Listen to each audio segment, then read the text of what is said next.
आवकार कर रहा हूँ। सबसे पहले आज की जो पर्टिकुलर प्रेस मीट जो है उस बुलाने का सबसे पहला रीज़न है कि प्लास्टिक इंडस्ट्री ओवरऑल जो कई बड़ी इंडस्ट्री के बैकबोन में है, जैसे कि मान लो जीवन ज़रूरत की सभी चीज़ें, लेट से पानी की बोतल से लेके मिल्क पाउच समझो, उस लेके हॉस्पिटल, एवरीथिंग में प्लास्टिक का कोई ना कोई कंपोनेंट ज़रूर यूज़ होता है। अगर प्लास्टिक को प्रैक्टिकली एक एक जगह में क्लियर करने के लिए कहीं कहीं जगह पे बाधाएं आ रही है, काफ़ी जगह में कहीं कहीं बड़े बड़े हर्डल भी आ रहे हैं, चाहे वो मटेरियल को लेके हो, चाहे प्रोसेसिबिलिटी के लिए हो, चाहे रिसाइकलिंग पे हो, चाहे टैक्सेशन के लिए हो या फाइनेंस के लिए हो। के साथ बैठ के सरकार से रिक्वेस्ट करते हैं कि आप कुछ भी करके ये क्लियर कीजिए कि एक प्राइस फिक्स होए, क्योंकि व्यापारी क्या कर रहा है आजकल, कोई भी व्यापारी है वो व्यापारी मटेरियल लाएगा, लेकिन उसका जो रॉ मटेरियल को क्राइसिस है तो प्लास्टिक को रिसाइकलिंग पे ज़्यादा फोकस करके अगर फॉर्मुलेशन में 0% का अगर मैनेज करे तो वो सबसे बेस्ट होगा। और पर्टिकुलरली जैसे मैंने पहले बताया कि ये हर एक जगह में, जैसे FMCG गुड्स है, चाहे सीमेंट पैक करना है, चाहे एग्रीकल्चर में ड्रिप इरिगेशन है, वेल है, इलेक्ट्रिक पूरा है, इलेक्ट्रॉनिक मार्केट है, इलेक्ट्रॉनिक्स मार्केट है, वो सारा कंप्यूटर से लेके आईपैड पकड़ लो, मोबाइल पकड़ लो, सारे में प्लास्टिक यूज होता है। अब प्लास्टिक बैकबोन इंडस्ट्री है तो इसमें कहीं ना कहीं अगर प्रॉपरली ध्यान नहीं दिया जाएगा तो कंज्यूमर पे, एक कॉमन मैन के जेब पे इतना खर्चा बढ़ जाएगा कि जिसका कोई हिसाब नहीं लगा सकते। कॉर्पोरेट कंपनी में तो कॉर्पोरेट कंपनी में उनको फाइनेंस कोई भी दे देगा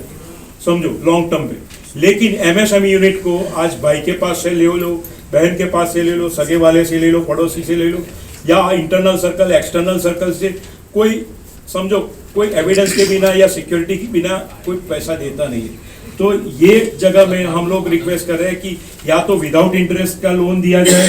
या वर्किंग कैपिटल की कुछ जो लिमिट है वो बढ़ाया जाए, तो एटलीस्ट छोटे व्यापारी उसके हिसाब से काम कर सकते हैं। थर्ड पॉइंट, आयात जो इंपोर्ट मटेरियल होता है वो इंपोर्ट मटेरियल अभी तक गल्फ कंट्रीज या उनके रिलेटेड कंट्रीज से आ रहा था, अब ये सारा कॉन्फ्लिक्ट हो रहा है, तो उसमें हम रिक्वेस्ट करते हैं कि या तो और जगह में कहीं पे एंटी डंपिंग ड्यूटीज लगी है, कहीं पे कुछ ड्यूटीज वगैरह ज़्यादा लगी हुई है एंटी डंपिंग के अलावा कोई मटेरियल्स में, तो वहाँ पर ये एक हमको सरकार से हम एक नया रास्ता निकल के कि या तो ड्यूटी कम कर दे या थोड़े टाइम के लिए ड्यूटी सस्पेंशन कर दे, ऐसा कोई एक बंदोबस्त करे। दूसरा, जैसे मान लो सप्लाई मेरा करना है मुझे, और वो सप्लाई में मैं चाहता हूँ कि मेरा 1 महीने का टाइम मैंने कोई भी फैक्ट्री में या गवर्नमेंट के कोई यूनिट में मैंने सप्लाई करने के लिए बोला था, लेकिन अब रॉ मटेरियल नहीं मिल रहा है, टाइम टू टाइम नहीं मिल रहा है, labour time to time available नहीं होती है, तो ये पर्टिकुलर सेगमेंट के हिसाब से इतना रिक्वेस्ट है कि सरकार अपने ऑर्डर्स को या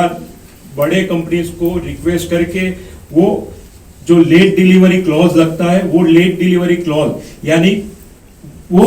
लिमिट जो है वो 1 महीने की है, वो 45 डेज या तो 60 डेज 90 डेज तक इलोंगेट करे, क्योंकि पर्टिकुलरली ये एक तकलीफ हो रही है सभी MSME यूनिट्स को, क्योंकि वो टाइम टू टाइम प्रोडक्शन नहीं कर पाते। दूसरा, एक ऐसा पॉइंट है कि जहां पर इंपोर्टेड मटेरियल आ रहा है या इंपोर्टेड मटेरियल असेंबल हो रहा है, उसकी जगह पे हम ऐसा चाहते हैं सरकार को रिक्वेस्ट करके कि इंडिजीनियस प्रोडक्ट डेवलप कराए, इंडिजीनियस डेवलप प्रोडक्ट करा के वो असेंबली में लेके मार्केटेबल गुड्स करें, तो ये बहुत अच्छी तरह से ये क्लियर हो जाएगा। दूसरा, परिस्थिति प्रमाणे गुजरात પહેલાં તો પ્લાસ્ટિક ઇન્ડસ્ટ્રીઝમાં ઓલ ઇન્ડિયામાં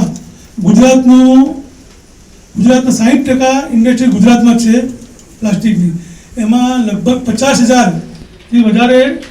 ઇન્ડસ્ટ્રીઝ ગુજરાતમાં છે, નાના મોટા કારખાના થઈ ને 50,000થી વધારે ગુજરાતમાં છે, રો મટીરિયલના હિસાબે રો મટીરિયલના ભાવના હિસાબે અત્યારે એ 50,000માંથી 85% MSME છે અને એમાંથી બી લગભગ 60% સ્મોલ અને માઇક્રો છે. જે સ્મોલ અને માઇક્રો જે છે એમાં રો મટીરિયલના હિસાબે લગભગ 50 થી 60% ફેક્ટરીઓ અત્યારે બંધ છે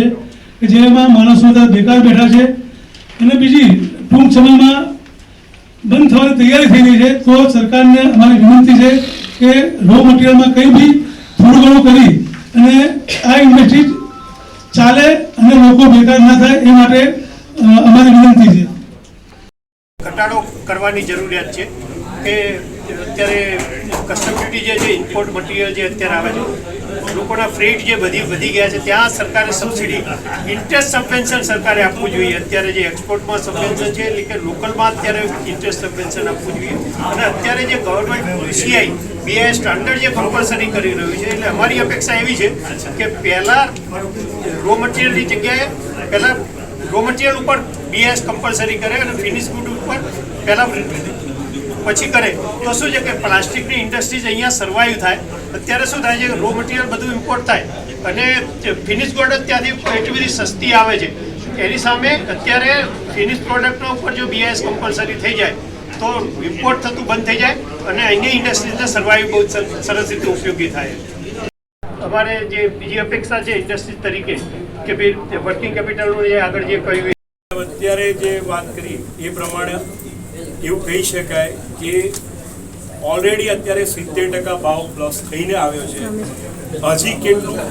આ ચાલશે એ એક ડિલેમા છે. હવે અત્યારે ખબર નથી પડતી કે ક્યાં સુધી થઈ શકે છે. એટલે એ આંકડો આપવો એ અત્યારે સમજો સરકાર પાસે અમારી અલગ અલગ ડિમાન્ડ એવી છે કે એક GSTમાં રાહત આપે, એક જેમ ડિલિવરીમાં થોડું ખેંચી આપે તો સારું પડે, ઇન્ટરવીન કરીને રિફાઇનરીમાંથી અર્લી મટીરિયલ MSMEને મળે. એ બધી જ અમારી એક રિક્વેસ્ટ છે કે જેથી કરીને વહેલું આ ક્લિયર થાય. ગ્રાહકોના ખિસ્સા પર અત્યારે જે કન્ડિશન ચાલે છે એ પ્રમાણે પર રૂપીસ 30 થી 35 પૈસાનો વધારો જોઈ શકાય છે. જે ખરેખર અત્યારે સરકાર પગલાં લે તો કદાચ બહુ તો 10 થી 15 પૈસાનો વધારો આવી શકે તો એક લેવલે સસ્ટેનેબિલિટી બધાની જળવાઈ શકે. મારું નામ દર્શન શાહ અને હું GSPMAનો મેમ્બર છું અને પ્લાસ્ટિક એક્સપોર્ટ પ્રમોશન કાઉન્સિલનો COA મેમ્બર છું. અમારું સરકારને બસ એક જ વિનંતી છે કે આજની યુદ્ધની પરિસ્થિતિમાં એક્ઝિબિટરને એક્સપોર્ટરને જેટલા બી બેનિફિટ થતા હોય જેમ કે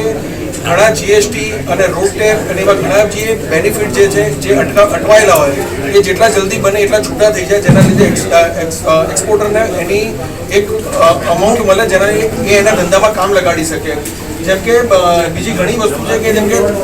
મિનિમમ ઇમ્પોર્ટ ડ્યુટી જે લાગેલી છે એ 7.5-10% લાગેલી છે એ બને તો સરકાર એને જો ઓછી કરી શકે તો બહારથી બી કોઈ રો મટીરિયલ ઇમ્પોર્ટ કરીને જે લોકલ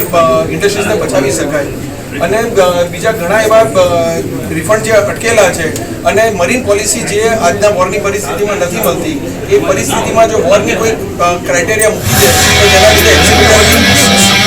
જેના લીધે એક્ઝિબિટર આરામથી મટીરિયલને એક્સપોર્ટ કરી શકે. આટલી વિનંતી છે સરકારને.